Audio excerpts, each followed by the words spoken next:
வல்லரசு நாடு தான். இது வல்லரசு நாடு மாதிரி எல்லாத்திலும். ஆனா இவங்க ரொம்ப கொடூரமான காரியத்தை செய்யறாங்க. எதை குறிச்சும் கலங்க மாட்டாங்க. என் கத்திர பிள்ளைகள் சமீபத்தில் நான் நினைக்கிறேன், கிட்டத்தட்ட ஒரு 8 வருஷத்துக்கு முன்னாடி அவருடைய ஈரான்ல அவங்களோட செய்தி நான் கேட்டேன். ஒரு அணு ஆயுதம் ஒரு துண்டு தயாரிச்சாங்களா, அமெரிக்கா சொல்லியிருக்கிறத செய்யக்கூடாது, சர்வதேச சட்டங்கள் சொல்லியிருக்கிற செய்யக்கூடாதுன்னு சொல்லி அது செய்தின்னு சொன்னா அதனால உலகம் பாதிக்கப்படும், நீங்க செய்யக்கூடாது அப்படின்னு சொன்னாங்க. அவங்க சொன்னாங்க, நாங்க அதை வெடிக்கிறதுக்காக பார்த்து செய்யல, சும்மா நாங்க செய்து பார்க்கணும்னு சொன்னாங்க. யாருக்கும் கீழ்படியது கதை ஞானிகளும் ஆராதனை நாயக நீரே இப்படி எழுப்பி போயிடலாம். அழகையா நான் ஒரு கேட்ப நீ எதை கொடுத்துட்டு போற, எதை கொடுக்குறீங்க இப்ப கேளுங்க, நீ எதை கொடுத்து போறீங்க? யோவான் தன்னுடைய வாழ்க்கையை கொடுத்தான்.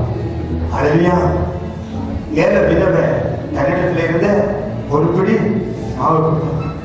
சீசர்கள் இயேசு கிறிஸ்துவின் வசனத்தை கேட்டு 2 கழுதை குட்டியை அவுத்து கொண்டு வர்றதுக்கு தங்களை உபயோகித்தாங்க. நான் சொல்றேன், ரோமர்கள் 2 விதத்தை வாய்ச்சி கொள்ளலாம்.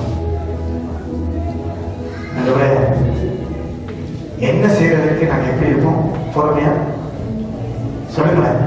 அந்த வருஷத்தை படிங்க. ரோமர்கள் 2 2வது அதிகாரம் 7 உங்கள் வரை படிங்க. சோர்ந்து போகாமல் நற்கிரியைகளை செய்து இயேசுவுடைய சமூகத்தில் நான் சோர்ந்து போக மாட்டேன். எனக்கு